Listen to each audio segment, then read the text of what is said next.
So how do attackers and penetration testers break into OT and ICS environments like power plants, water treatment facilities, and manufacturing plants?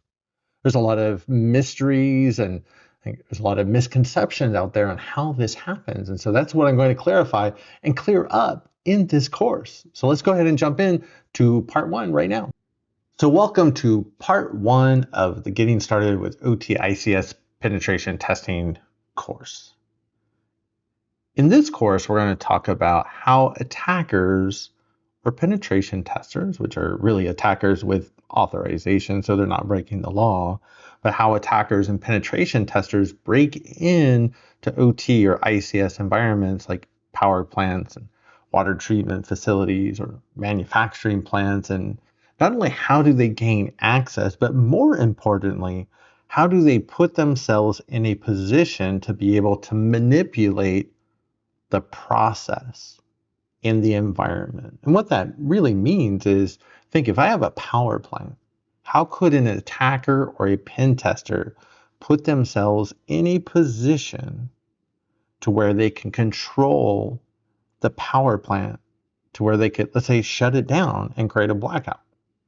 Now that might seem like an extreme example, but all of the scenarios that we're going to talk about, and we're going to look at previous incidents that have occurred in the real world, like these are all very real and these are all very plausible. And that's why I want to put this course together, not only to see these actually happen in the real world, but there's a concern about more attacks happening in the future with a real world impact.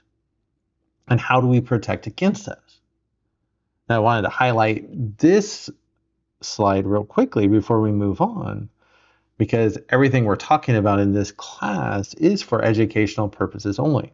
The idea is you're going to use this for the forces of good, not the forces of evil. Right? You're going to use this to become a better defender of OT or ICS or control system environments. You're not going to use this in an illegal manner. And everything we're going to talk about, it's me, myself, and I. It's not associated with my day job or any of the other organizations that I'm associated with. And that you'll never hear me say, go ahead and do penetration testing in a production environment in OT or control systems. We'll talk about some different caveats and some different approaches that other people take. But because of the concerns with safety and operational availability, you will never hear me say, go ahead and perform a pen test in a production environment. So here's what we're going to talk about in the course, but we're just going to go ahead and jump right in. Now, if you are interested in accessing the labs or any of the other course materials that we have for the class, I actually have a link in the course description, so you'll be able to check that out, and it's just hosted on Google Drive. If you have questions as you go through this part or the other parts of the course, feel free to go ahead and drop them in the comments section on the video, and I'll go ahead and answer there. And the nice thing about that is everybody that's taking the course can actually see your questions and learn from not only the question and the answer, and we can also have other people with different perspectives and different experiences and knowledge sets to also add into those comments. So definitely please feel free and make sure to add your questions to the comments section. For those of you that don't know me, my name is Mike Holcomb. I am the fellow for cybersecurity at Fluor. If you're not familiar with Fluor, don't worry, most people aren't, but we're actually one of the world's largest engineering and construction companies. And so I get to work with some of the greatest engineering minds in the world, and we build some of the world's largest industrial control system and OT environments. And so I'm very privileged to get to work with all these engineering team members and help them understand how cybersecurity works from that OT or ICS or control systems perspective. I also founded Besides ICS, which we started in February of 2025 was our first event, which is awesome. And we'll have a couple of events around the world for 2026. I'm going to also run the Besides Greenville conference here locally. I'm in Greenville, South Carolina, which is East Coast, United States. I have a bunch of certifications you can see in OT cybersecurity certifications, all the industry standard ones, and I have my master's degree from SANS with a focus on control system cybersecurity. And I do post on LinkedIn and YouTube, which is why most of you are here. You can see here's my LinkedIn profile. So if we're not connected, feel free to reach out and connect, and you can always feel free to ping me there at any time. I also on YouTube have a full 25-hour, I know it says 20, but it's really 25 plus hour course on how to get started in ICS or OT cybersecurity. So if you're not that familiar with the basics or the fundamentals of OT and ICS cybersecurity, and remember we use OT and ICS just kind of the same term in this course, but definitely go back and check out the course. I think a lot of people give a lot of great feedback from the class, and I think a lot of people really take a lot. They learn a lot from the course, which is really exciting for me to see. So out of curiosity, if you're interested, not that you have to do this, but I'd love to hear more about who's taking the course. And if you want to throw into the comment section on the video, where you're from, what you're doing for work right now, if you're working right now, if you're coming from an IT cybersecurity background, what about an OT or ICS background, like an engineer or a PLC technician or a plant manager?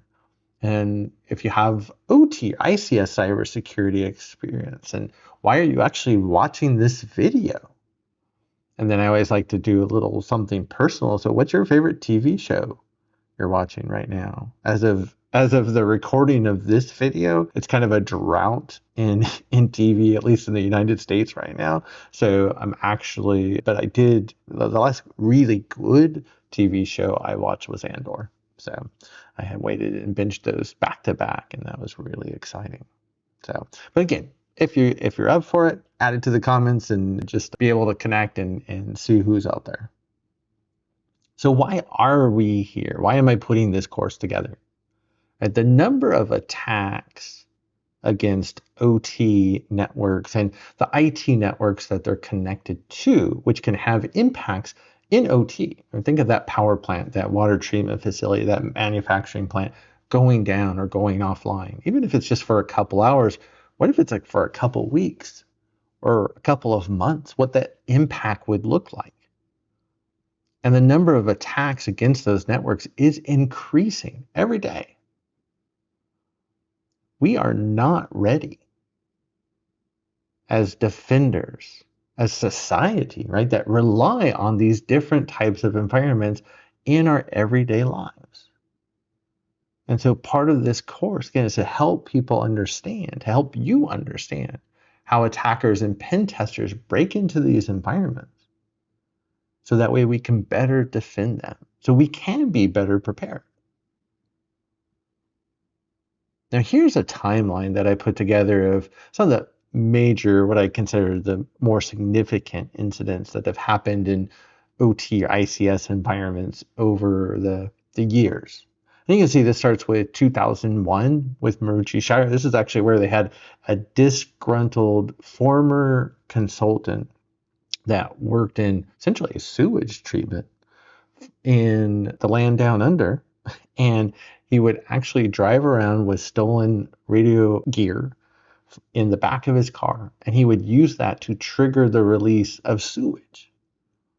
So just imagine having sewage all of a sudden appear in your front yard.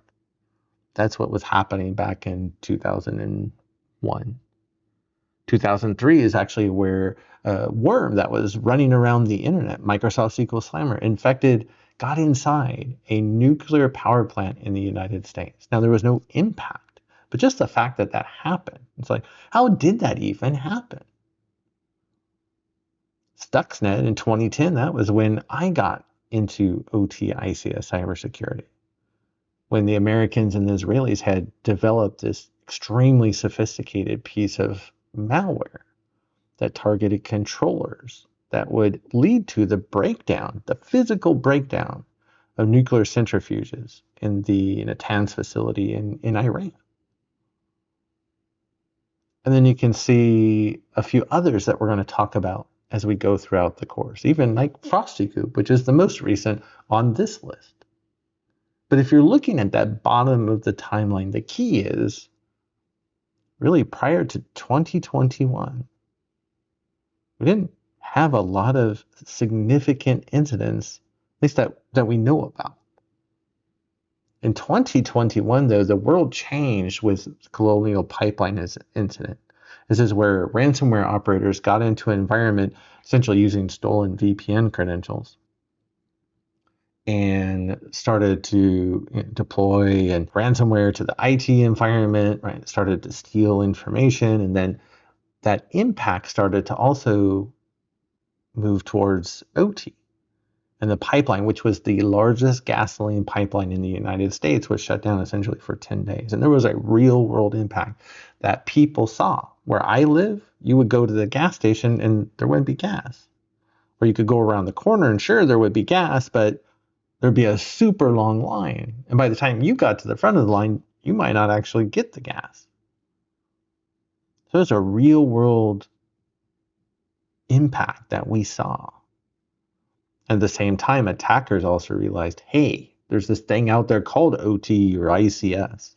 And if we target it, hey, you know what? We could probably make really good money and we can make it really quick.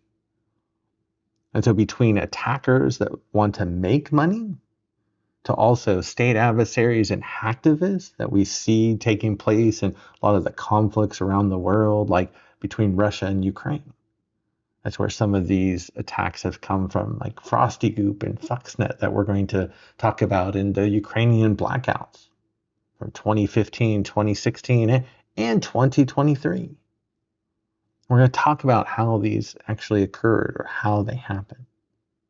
So again, we can learn so it makes us better defenders. Now, if you ask 10 different people that work in OT ICS pen testing, and there's not that many people that do OT or ICS pen testing full time in the world today.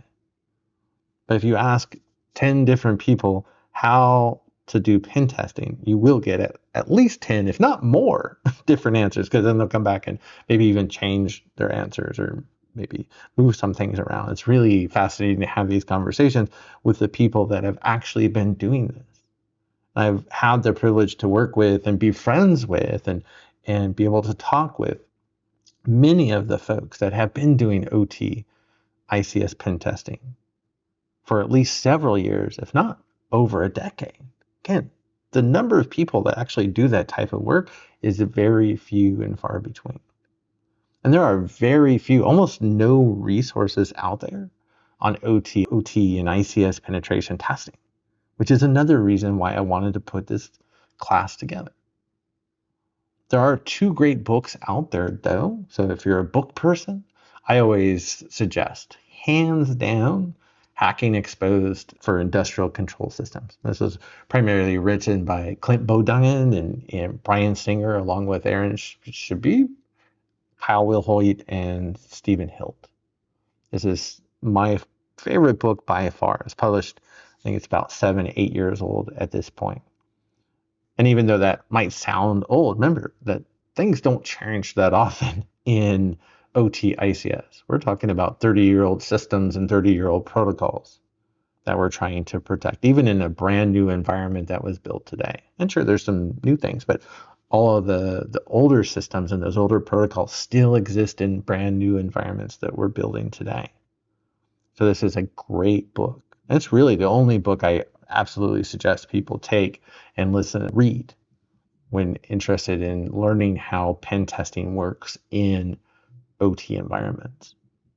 Now, Paul Smith also wrote Pen Testing Industrial Control Systems. I think this is only about a year and a half old at this point.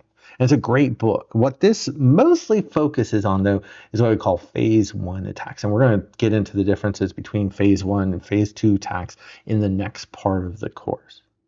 This mostly focuses on IT-related attacks that are associated with the OT environment. And there's still some great information in here, but it is more what I consider like phase one information. What I wanted to focus on in this course is phase two.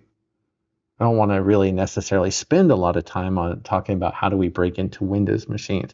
We'll definitely have a walkthrough, a real quick walkthrough on how that happens, right? How an IT pen test works. But I want to focus on what do we do with the OT systems, PLCs and the DCS and the SIS and RTUs, and right, the list can go on and on. So how do we pen test against actual OT or control systems like PLCs and HMIs? So when we talk about OT or ICS, what are we really talking about? Where does it exist? And what we find when we start thinking about it and we start looking for it is that it is everywhere. You see, it's in farms, it's in the tractors, even on farms, and in hospitals, right? Controlling the systems that people need for testing and for actually staying alive. Right? Refineries, and we've already started talking about power plants and water treatment facilities. Other aspects of food and agriculture, manufacturing, transportation. Get to work in some rail environments. So how do we protect all of these from cyber attacks? We start thinking, where else do we see OT, ICS? I was just going through the car wash the other day, and it's just like all the machines, right, that are automated to wash the car and right make sure the water and the soap and the brushes all operate and move in that coordinated manner at the right time, right? That's OT. It's everywhere. And we rely on it in our daily lives. Our families need it in our daily lives. So how do attackers get into an OT environment? And remember now, when I say attackers, I also mean pen testers. So we can use those terms interchangeably, just like when I say OT or ICS, it means the same thing for this course. So we talk about the number one way that attackers get into OT networks is through the IT network. You'll always have employees that click on phishing emails, or they'll open up that malicious attachment that they shouldn't, right? But it gives the attacker that initial foothold on the IT environment, and then they can use that to pivot into the OT network. And that's what we're going to look at. That's kind of the same path that many, in fact, most OT pen tests actually take. We're going to talk about supply chain issues, right? The hardware, software that we buy and bring into the environment could be compromised. What about the insider threat? Remember, we already talked about one disgruntled ex-employee or consultant driving around and unleashing sewage because they were upset with the organization. And we have different transitory assets, electronic devices we bring in and out of the plant, like our laptops, USB drives, our phones. I can't tell you how many environments I go in today that I don't see a phone that's plugged into a charging cable into an engineering workstation. Which, could the phone be compromised? Or if anything, that phone is an internet connection. Do we want an active internet connection hooked up to our OT network? No, of course not. We don't want the OT network connected directly to the internet. We're asking for trouble. A lot of plants use Wi-Fi. Is that Wi-Fi secure? A lot of plants, they don't take the time to secure their Wi-Fi. They don't even think it's an issue. And cloud. Right? We see a lot of OT environments now connecting to the cloud. And if that's not done in a secure manner, again, it's another way to ask for trouble and just to have an incident occur.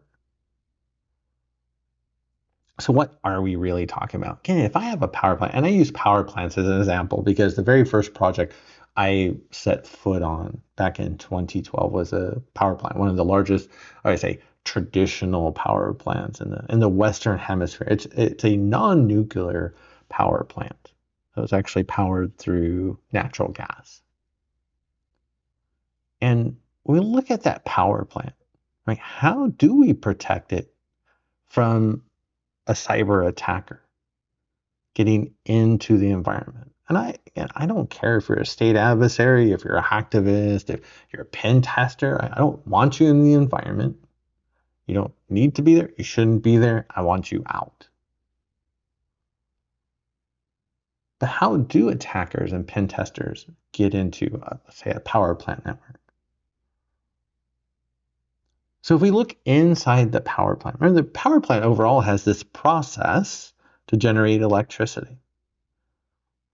And then within that process, like we have all these other processes. One of those processes is that we have a combustion chamber, and that combustion chamber generates heat. Right? That heat is used to generate steam, which is then used to turn a turbine, and that turbine will spin, and then it will spin a generator, which creates electricity. Well, to allow the combustion chamber to function and generate heat, we have to bring in that natural gas, we mix it with oxygen, light it on fire with a small explosion to be able to, again, ultimately have this process to generate electricity. And back in the old days, you had to do this all manually. It was really, when you think about how plants used to work, it was really a thing of beauty. It's amazing that they worked at all. Because today, we now have control systems in these environments. So we have control systems that can watch over these different aspects of how the natural gas flows into the combustion chamber. And so we have control systems with what we call inputs and outputs. Inputs bring in sensor data that allow us to watch what's going on in the environment. Right? Is the valve open? Right? Do we have natural gas flowing at all? Right? Is the combustion chamber essentially on? Right? Simplifying it, but at the end of the day, it doesn't have to be complicated either. Right? Is the turbine spinning? Well, how fast is the turbine spinning? Well, 3,600 rotations per minute, right? 3,600 RPM. Well, is that too fast? Is that too slow? Is that just right where it needs to be? What if the turbine starts to overheat? The whole idea is we want to monitor the environment, not for talking about security issues. We're monitoring the environment to make sure that everything's working appropriately and it's working as efficiently as possible. And if there's some type of condition like the turbine starting to overheat, then an operator can step in to make adjustments. Maybe we need to slow down the turbine. Maybe something else is going on, so we need to get the engineers and other folks in the OT environment involved to understand what's going on before something breaks down.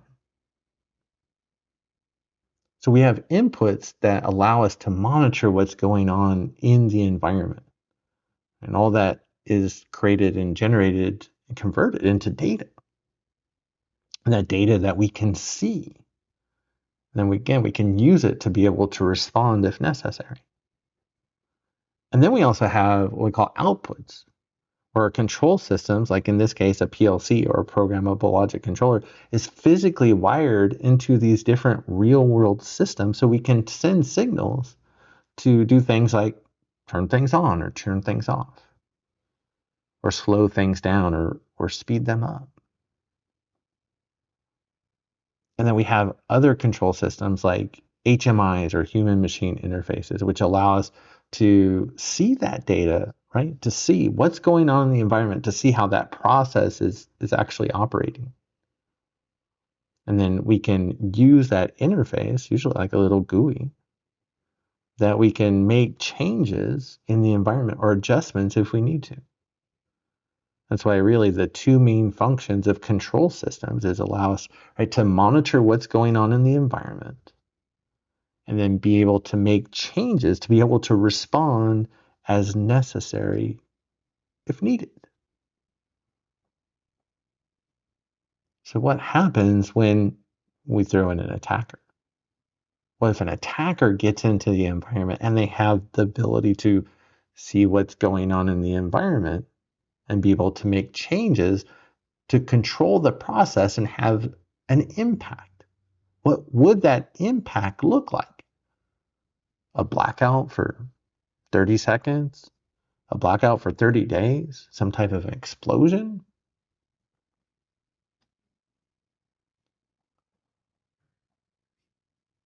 So when we talk about attackers and pen testing in OT, getting into the OT environment, that's easy. Those are just regular old, pretty much IT-based attacks. So if you're an IT pen tester or you have that background or knowledge, getting into the OT environment is super easy. And we're going to talk about that in the next part of the course. What it's really about in OT pen testing is about controlling the process. And think of it in the power plant, I have that process to generate electricity. In a manufacturing plant, I have a process to manufacture baseballs or Barbie dolls. Can I get into the environment and control the process? To be able to control the process, we have to understand it. So I think when you first get into the OT environment, you know nothing about it. So you have to learn about the environment, the different systems and how they're related and how they work, the logic that's actually running in those systems like the PLCs. And we'll have some examples, and there's lots of labs as we go throughout the course. So don't forget to check out the course materials, downloads. And again, you can find the link in the description of the course in the video. But to be able to control the process, we have to understand it. So we're going to talk about how do we learn? How do we discover and collect information in the network to help us understand the process to the point where we can control it? And we can also turn it around on defenders as well. To be able to truly defend an OT environment, we have to understand the process. A lot of people that work in OT, and especially in particular environments, they don't understand what their own environment actually does. So how can you actually truly protect it?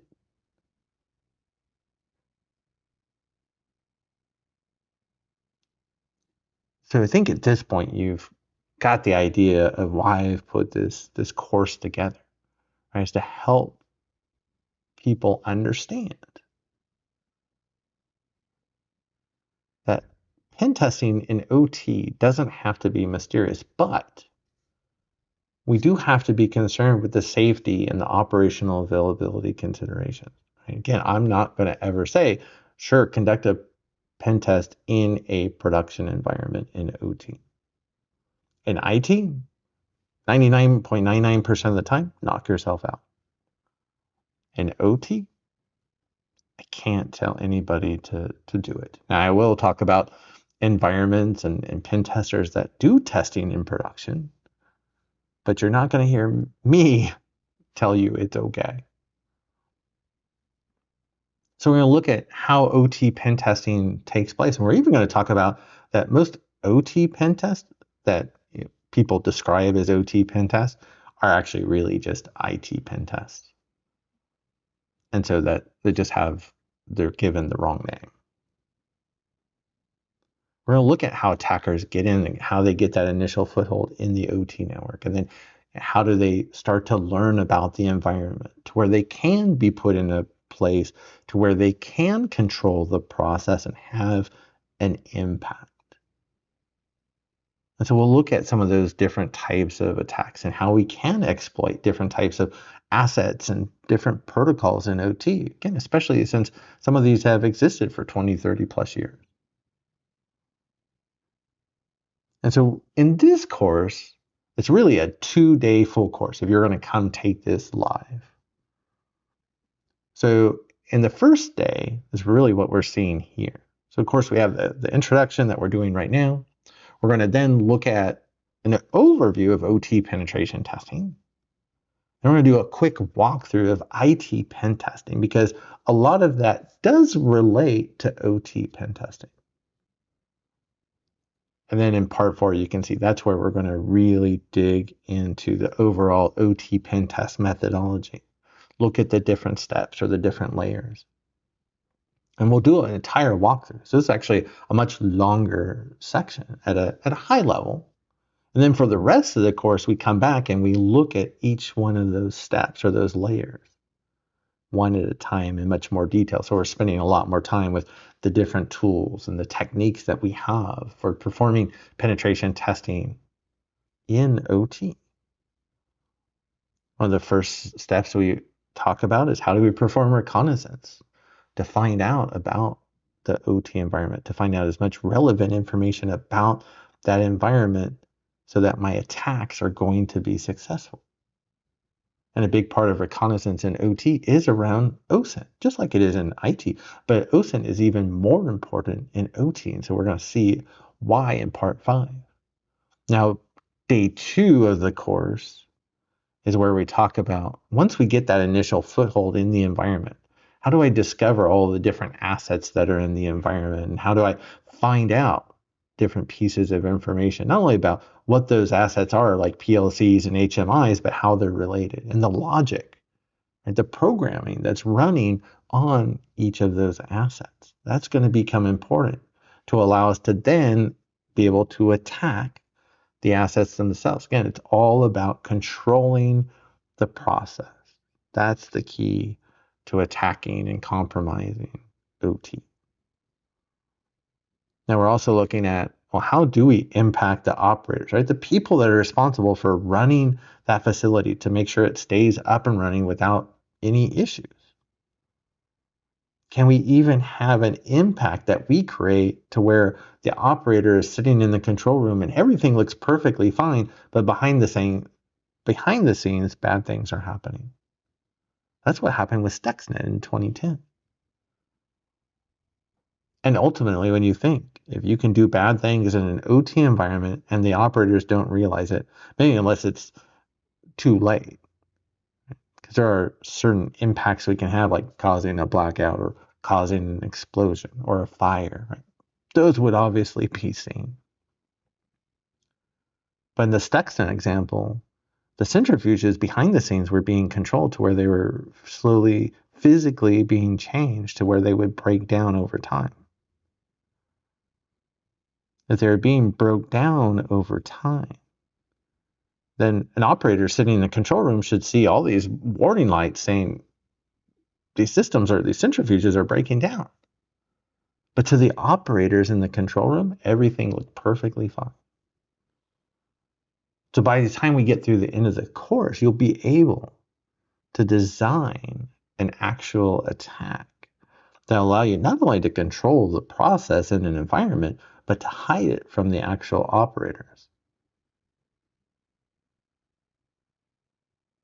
In part 9, we get to the least fun part of the section. It's kind of hard actually talking about how to write a successful pen test report. Now, it's one of the most important sections in the course, right? This is what the client is paying for. This is what they use to help them understand how to protect their environment. It's just not that much fun after everything we've done up to that point. But we're going to talk about how to write a report, and there'll be a template, and you can use that to hopefully streamline your processes to make it go quicker. So that way, you can spend more time on the fun portions of doing a pen test. And then there's review questions. So there's actually review questions at the end of each module. And you have access to all of the questions in the course materials directory or folder. So don't forget to look for the link in the course description or the video description. But part 10, we'll go back over all of those questions and if you can test your knowledge with those.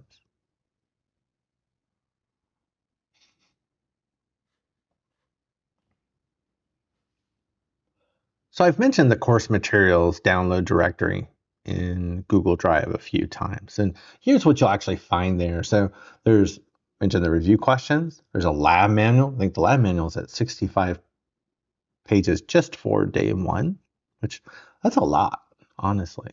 But I wanted to make sure you had plenty of real world hands-on exercises to walk through. Now I've built some different scripts and tools for this course that I've used ChatGPT for these. I'm not a developer or programmer, and ChatGPT makes it really easy to create these different types of scripts and tools, because there are some tools out there that you can download, but they are really old, and a lot of them actually don't run on modern systems. So it's nice to be able to have tools that A, are free, and B, that just work for the learning that we're trying to accomplish in this class. There's different reference guides. I post a lot on LinkedIn. I have a lot of infographics, so you'll find some relevant ones there as well. Now, I do also mention I don't have copies of these, but I mentioned the Hacking Exposed and the Pen Testing Industrial Control System books. But also there's Sandworm, which is by far, reads like a story, right? That talks about the importance of OT ICS security from a real world story and things that have happened in the real world. And it's really fascinating because Sandworm is the most prolific known OT ICS state adversary group out there, out of Russia. And I should say, I guess, the most notorious because they're the most publicly active. And so it's really fascinating to get that look at how they've evolved over time. And again, this book was published initially, I think, in 2017. So a lot has changed since then, but at the same point, it's still all very relevant. So I would suggest if anybody reads any book in OT cybersecurity, it's Sandworm. Again, I mentioned the infographics, so they're going to find those in the course drive. Now, I did want to mention real quickly, because I get lots of questions around certifications. Now, there isn't actually a specific certification for OT pen testing. One does not exist, not one that's going to be recognized by the industry. SANS had just released the alpha version at the time of this recording of their pen test course, and I think they wait a year or two before they actually release an exam. So it'll still be a little while. It'll be 2026, 2027 before you see the SANS exam, and maybe some others will pop up as well. But there are no certifications for OT ICS pen testing. So really, what you need to look at is understanding pen testing from the IT perspective. So OSCP, PNPT from TCM, right? CyberMentor, GPEN from SANS, and then understanding OT environments like certifications like GRID from SANS and the ISA IEC 62443 line that you see there. So the best you can do for today is understanding, if you're interested in certifications, understanding OT and then understanding IT pen testing and then putting those two together.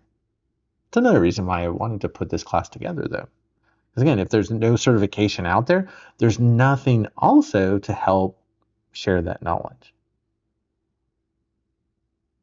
So again, find the link for the course materials in the video description. And I did include a lab in the introduction section, which I haven't done before. And I hate having a section that doesn't have a lab. So in this lab, you're actually going to read the first part of Andy Greenberg's Sandworm that's hosted online. So perfectly he writes for Wired Magazine. So they host part of the initial part of his book, and starts talking about the background into the 2015 and the 2016 blackouts in Ukraine that Sandworm had created using ICS or OT specific malware and some other tactics and techniques that we're going to be able to talk about in the class and be able to replicate. You'll actually see that launching and conducting OT attacks don't have to be sophisticated to be effective. Here's an example or screenshot of one of the HMIs where the attackers had gotten in, and the operators in one of the power environments had actually videoed it on their phone, to where you could see the attackers clicking off the breakers to turn off power. Now, in the one facility that they actually recorded, the screen essentially wasn't hooked up to anything, but there were other environments where they were flipping the breakers off using the same screen. and they were causing a blackout. So it's really fascinating. You'll actually see the link to the video. So it's only 2 or 3 minutes, but definitely, watch it and check it out. I think you'll like it. So that's everything that we're talking about here in part 1, but hopefully it's set the stage and you're excited about getting into the rest of the course to learn about pen testing in OT.